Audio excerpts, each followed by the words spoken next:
Planty Squad! Welcome back to my channel, The Planted Carly Flower. I'm Carly, and today we are going to be talking about leca. We're going to go into the good, the bad, the ugly, the do's, the don'ts, what all the hype is about. Hopefully after the end of this video you will feel much more informed about leca and using it or choosing it as a substrate should you choose to do so. You're gonna have to excuse me, I just got out of the shower. I'm a hot mess today, so today you get Hot Mess Carly, and I'm so sorry. But we're gonna record this, we're gonna get you informed, and I'm gonna give you my personal experience with leca and my overall thoughts. So stay tuned and we'll get right into it.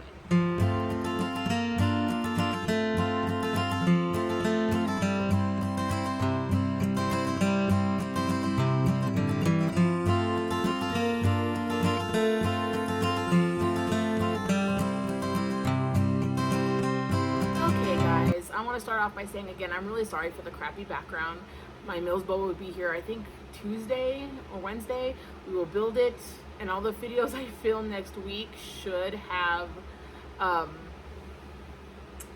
better background, because I'm going to use that as my background afterwards. I film in my bedroom for the peace and the quiet, so I'll be up here with my Mills bowl filming. And again, I just got out of the shower, so today you get Hot Mess Carly, and I'm so sorry about that too. But we're just gonna go ahead and get you informed, get this leca video made, and hopefully after this is done you will have a better understanding, and just you'll have to excuse all of this because I just didn't feel like doing a whole lot to myself today. But anyway, leca, yeah, let's get into it. A lot of people, when they first get into plants, think that plants can only grow in soil, and that's just not the case. Leca is an alternative substrate to soil, and it basically looks like this. There we go. And I use irregular leca, and that's why it's so oddly shapen. It's irregularly shaped. I like the irregular shaped leca because I feel like I have the hiccups. I'm so sorry. I just came out of nowhere. But I feel like they puzzle piece together better, and they keep the plant more stable in the leca. So that's why I use irregular. You can also use the spherical round shaped one if you'd like. Totally planter's preference. So whatever is more aesthetically pleasing and works better for you, it'll all work for you the same anyway. So let's get started talking about preparing your leca for your plants. We'll start there because that's pretty much the start. Actually, let's start with this. Let's start with where I buy my leca. I use this brand. I get it on Amazon, and it's lasted me forever. The reason it's lasted me forever is because leca is an inorganic substance and can be reused. When you're done with it in one plant, let's say the plant dies, you move it to a bigger pot and you just like to refresh the leca, whatever, what have you. You can boil the leca for 20, 30-ish minutes, rinse it off, let it cool, and it's ready for a new plant. So there's no need to purchase and rebuy unless you actually need more bulk of it. So that's really cool about leca. That's really definitely a pro. It's reusable over a long period of time. It doesn't break down as easily as soil or other things like that. So that's a pro. Leca is reusable. Anyway, okay, so preparing your leca for either rooting or planting, or just preparing it to be used. Some people do boil their leca to prepare it for the first time. Again, you would just put it in a big pot with some water, boil it for 20 to 30 minutes, rinse it off and let it cool, and you should be good to go. I don't do that personally. I just rinse my leca until the water runs clear, not in your sink. You don't want that clay dust going into your pipes. It can cause a bunch of issues for you, and it's something you don't want to deal with. But do it into a bowl or do it outside in your yard with your hose. You can get that pressure going. Either way, just as long as the water, I mean, if you want to let it go down your pipes, that's totally on you there, but let it be known I told you not to. So yeah, absolutely rinse it, and then I'm just ready to use it. I rinse it till the water's clear, and I'm good to go. What I typically use leca for mostly is rooting, and let's talk a little bit about rooting plants in leca. So I take my prepared leca, my clean, dry, doesn't have to be dry, it can be wet, but your clean leca, and you put it, get a cutting of your plant, and basically you just pot that cutting into your leca. This is my favorite setup for smaller plants, and it would be a little net pot with a deep saucer. This is a little light on the reservoir. I usually put the reservoir about halfway up the saucer to root, and then I put it since it's winter-ish, in the winter I put it on a heating mat or in my Mills bow. The plant's going to want lots of warmth and humidity to quickly root, but if you don't have a very humid environment, just heat and bright light will do you really fine too. And basically I just plant it into the leca, give it a nice water reservoir, like I said, about halfway up the saucer. I make sure that water reservoir stays full, and I give it about a month, and within a month the plant, if you go to pull on it, typically won't come out of the leca. This is a rooted plant in leca, and as you can see, the whole pot comes out. It's rooted in there. I don't touch it, I don't unpot it to look at it, you don't want to, I mean, the roots will grow back, but you don't want to break roots off and just have your process take longer. I just set it and forget it, with the exception of filling up the water reservoir. And it's a pretty quick process. Rooting plants in leca is my absolute favorite way to use leca. I do have plants that permanently live in leca, but I've taken a lot of plants out of leca recently and put them into pon, and I'll explain why here in just a little bit.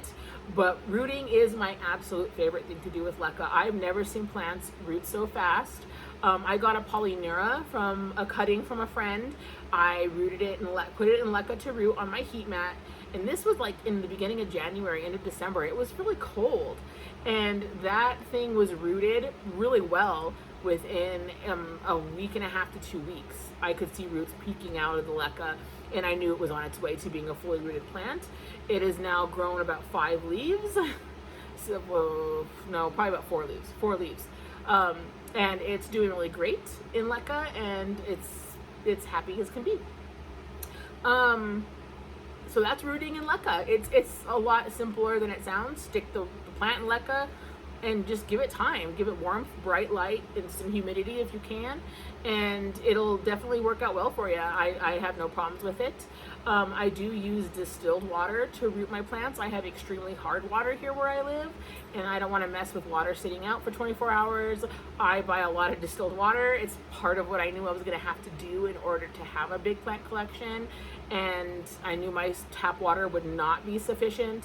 So yeah, I buy distilled water, but in mass quantities, and that's what I use to root my plants as well. Just a little tidbit. You can use tap water if you prefer, or whatever, filtered water, whatever you want to do.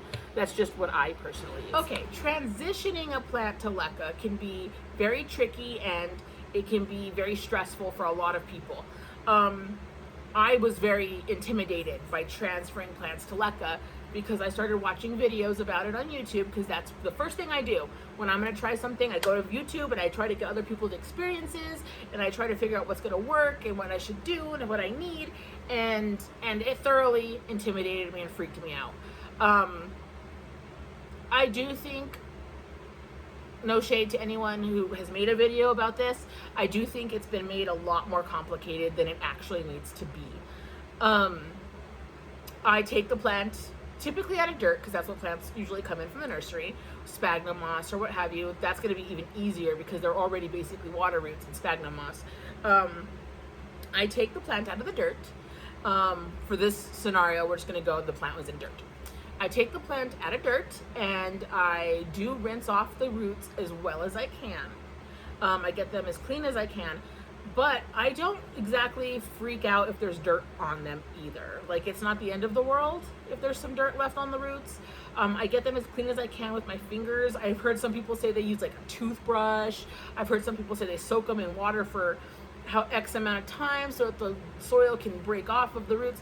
I don't do that. I don't do any of that. I get the roots as clean as I can, and then, oh, this is gonna freak a bunch of people out, and I'm sorry, I cut the roots to about 1 inch long or so.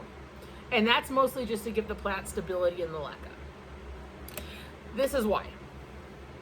Soil roots are inadequate for pulling the needed nutrients and hydration into a plant from a water environment. They are meant for soil. They're meant to pull nutrients out of the soil, to be surrounded in soil. Your plant is going to grow new roots when it's put into the leca. It's going to grow water roots. That's just how it works. And it's the soil roots are basically just going to eventually fall away and not be useful anymore. So your plant is going to go through a period where it's growing new roots. Again, I cut the roots from the soil roots about an inch long or so for stability in the leca, to give it that, so it doesn't tip over on you. But yeah, that's about it. You also don't want a big giant root ball in your leca for a few reasons. Again, those soil roots are going to basically just not I don't want to say rot, because that sounds horrible, but that's basically what they do. They disintegrate, they break down, and they're not going to be useful to you once your plant grows new roots. Secondly, you don't want all of that in your plant. A little bit here and there isn't going to kill anybody, but a big huge root ball that's rotting, probably not the best. It's going to contaminate your leca, it's going to contaminate your water reservoir. You just don't want it. Another thing is, if you have a giant root ball in your leca, the way leca functions is the balls wick moisture up from the water reservoir up the balls to the root system. So, which basically means the leca is reliant upon touching each other. If there's a big gap of root between all your leca balls are not touching each other, which means it's not going to pool the water. It's going to reach the roots and stop. You need the leca balls to touch each other to wick the water up to the top of the pot and continue to root your plant, bring it hydration and nutrients. You need that wicking motion. It's a capillary action. So if you have a giant, huge root ball, just a layer of roots, it's not going to work efficiently for you. And then you're going to have problems and you're not going to understand why. And that would be why. It's because you have way too much roots in that pot and you need less. In the winter, when I transition a plant to leca, I absolutely use a heat mat, because keeping those roots warm is what's going to help you grow water roots more quickly. And in the summer, I don't use a heat mat because it's 90 degrees here and I don't need that. It's hot enough. I'm not trying to make my plants sweat. I'm already sweating. That's enough. So yeah, definitely I cut the roots down. Keep in mind, this is what I do. You don't have to do this if you don't want to. You can find your own way that works for you. You can watch a bunch of videos, pick a bunch of different things from other people and run with it. But I cut the roots down. I do. I find that I get a better result, and I find that the water roots root better because more water is able to get to the stem, and it just works better for me. So I put the plant in the leca and I let it grow its roots. I don't touch it. I make sure the water reservoir is full. I give it a bigger water reservoir than I normally do when it's already rooted. About maybe like 2-3 inches of water. I give it a really good water reservoir and I let it root. I let it sit for like a month. I don't take it out of the pot unless there's an actual problem that I'm like, oh God, I need to get this out of here. Especially with Hoyas, they will look sad for a little bit. Don't worry, Hoyas are very hardy. It's gonna look sad, it's gonna look, help me, but it's gonna be fine. The leaves might get a little limp or dehydrated. It will grow water roots, it will be fine. Now if they start like yellowing and dropping, you might want to check on the roots, make sure something's not going on down there. But for the most part, I haven't had any issues with this method. Most of my plants have rooted very well. Whereas, in other substrates, they would have had issues. Leca is really quick for me. It roots really fast. I usually see roots peeking out from the leca as long as the pot is warm enough in a week, 2 weeks. Never had a problem. So that is rooting in leca. There's different setups for that. You can use, my most commonly used use is like hanging out. See them? Okay, so growing plants in leca, having them in there long term and having them be fully Leca plants. I do have plants, like I said, that live in Leca, and I have no problems with them. The reason I don't tend to keep a lot of plants in Leca long term is because it's a very high maintenance substrate for me. I live in Albuquerque, New Mexico. It's routinely in the 90s to low hundreds here in the summer, and my water reservoirs dry up like that. They pull a disappearing act on me, and I'm filling up my water reservoirs and all my plants every 2-ish, maybe 3 days if I am lucky days, which is not ideal for someone who's trying to not have to water plants every day. So for me, in my environment, Leca is just a little bit more high maintenance than I would prefer. I have plants in long-term in Leca in several different setups. I showed you the net pot saucer combo. I do have plants that live permanently in that. This plant is fully rooted and growing like a weed, and I have no problems with it permanently living in Leca. I have never repotted this since I rooted it. I have never taken it out of the pot. I haven't had a need to. The roots are sitting directly in the reservoir, and they're not rotting. They're not having any issues. Leca roots are water roots. I have no problem with my roots rotting in Leca. I know that some other people have had problems with that in the past, and they keep having to repot their plants to get the roots out of the Leca so they don't rot. I don't know if it's because I use distilled water. I don't know, but mine don't have that issue. This plant has been in Leca since November, and not a problem. Not a one rotted root, nothing. Another method I use to keep plants in Leca is the Cashpo. This is a planter that has no drainage hole. It's hand painted by the Painted Planter on Instagram. Check her out. I'll link her in the description box below so you can look at her. Anyway, so like I was saying, this is a Cashpo situation. I have this Velosa, Sohoya Velosa, cow dang, in this pot. It's in a nursery pot in Leca, and then this Cashpo has the water reservoir. Look at those Leca roots peeking out. Can you see them? And I just drop it in there, and that's how it lives. Every 2 weeks, I'll check the water reservoir and top it off if needed. We'll get into maintenance in just a minute, but this is how this plant currently lives in Leca. This is a setup that I use. I have no idea what my dog is doing, but he seems to be enjoying himself. But yeah, this is my Hoya Velosa in a Cashpo, and that was the net pot. The other situation I use, knock over my whole plant shelf here, is nursery pot in a saucer, and I do this for my little bit bigger plants. I obviously am not a big like, oh my god, this needs to look beautiful. I will get to that. I would like my plants eventually to be in beautiful pots. I'm working on it, but this is what I'm working with right now. You do not need to go out and buy a bunch of fancy stuff to make Leca work for you, and this is a clear example. A cheap nursery pot that I got a different plant in that I washed out, a 36-cent plastic saucer that I got from Lowe's. I get all my saucers from Lowe's. In Leca, and it works just fine. It's thriving. It's getting a new leaf right here. It's doing really good. These leaves are crispy from when I got it shipped to me. These are old leaves, but all the new leaves are gorgeous and coming in absolutely beautiful. The other setup that I have, I do use the same method as the nursery pot with the saucer, but they're in orchid pots.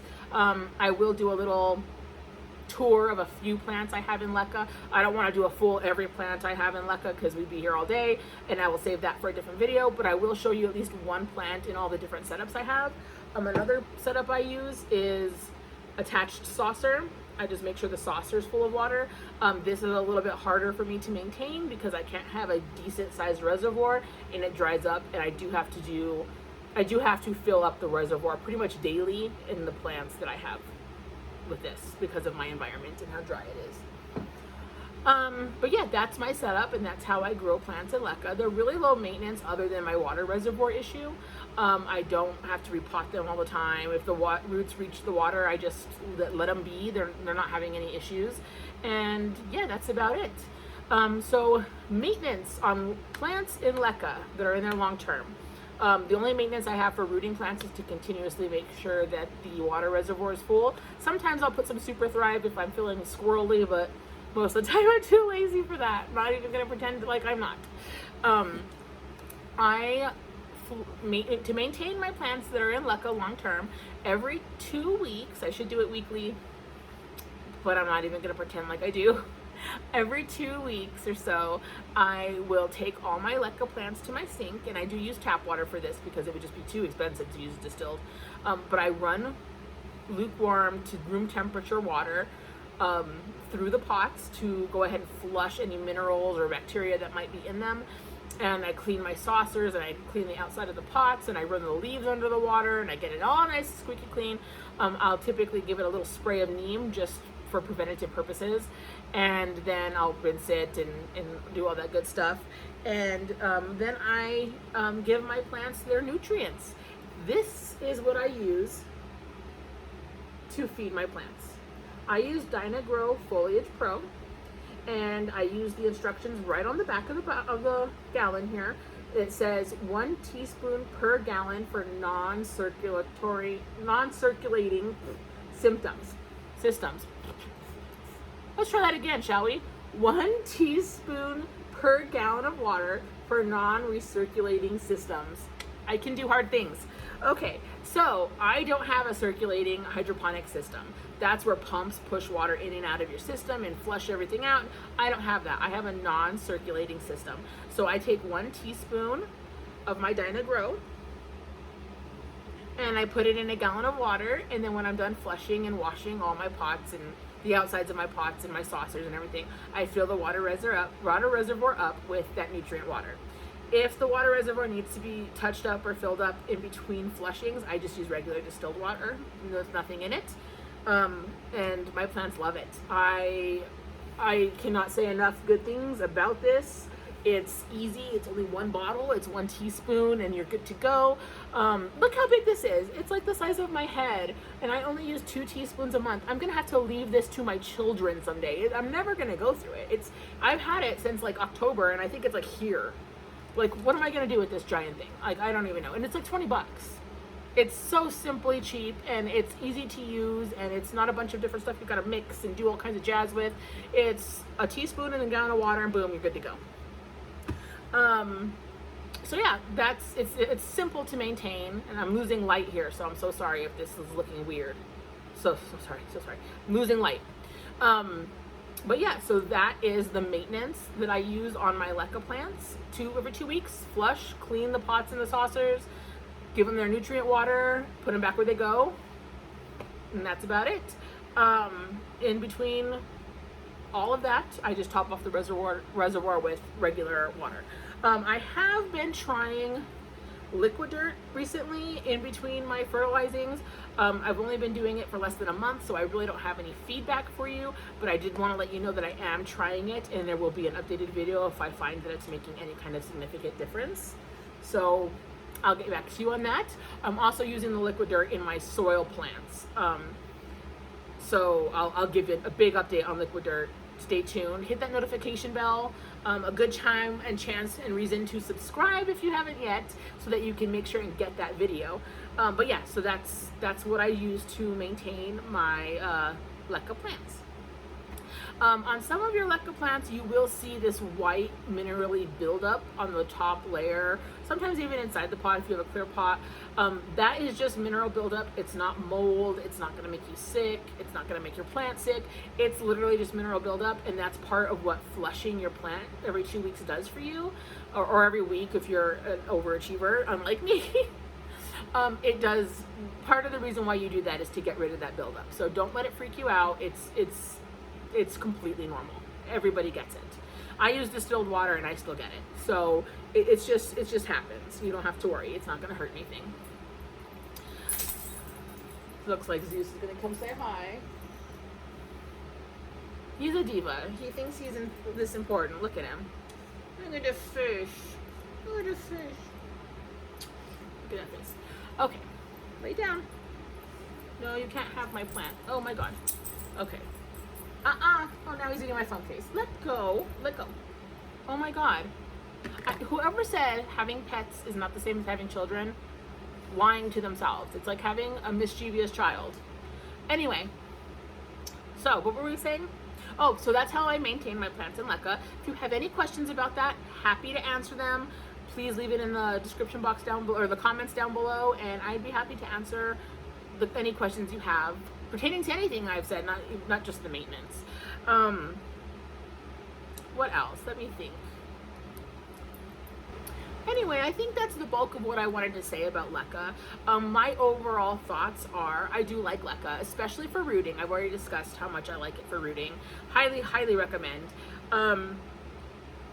I do have, like I mentioned, some plants that live in it long term that I don't necessarily intend to change because they're happy, and if they're happy, there's not much that I want to do to them to upset them in some way. But I have actually moved some of my more problematic, and by problematic I mean the plants that are thirstier and drink the reservoir faster, out of Leca and into other substrates, simply because in my environment Leca is so much higher maintenance. So there's that. Leca is much more higher maintenance for me in my dry, hot environment here in New Mexico, in the desert.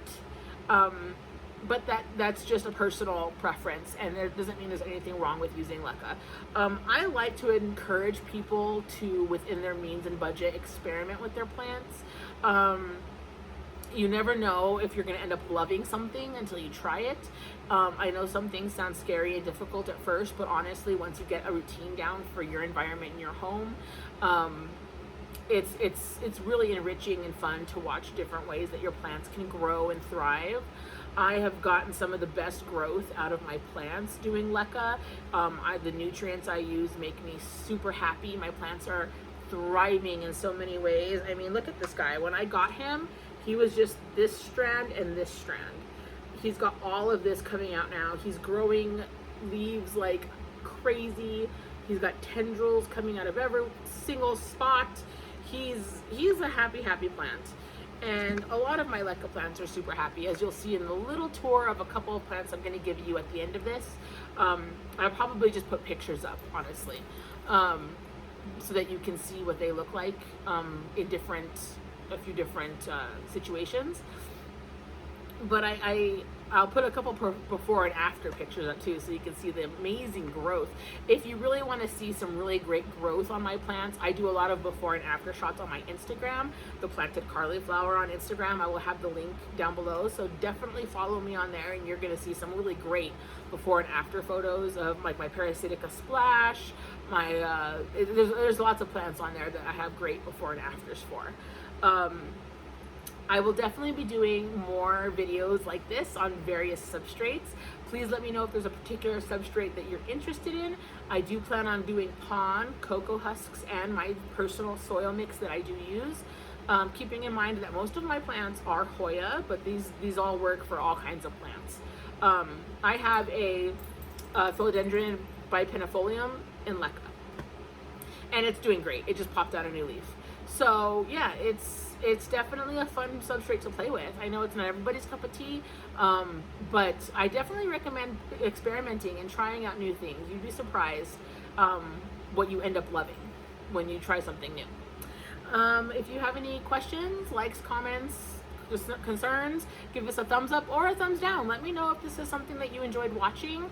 If not, let me know that too. I always accept constructive criticism and tips and tricks and anything that you might want to see in my videos. But I am definitely running out of light, and I've bored you all enough. So I will definitely let you guys go, and I will see you in the next one. Thank you for joining me. Let me know if I forgot to mention anything, and I can't wait to talk to you guys both in the comments and on Instagram. Don't forget to like, comment, and subscribe. See you guys in the next one. Bye-bye.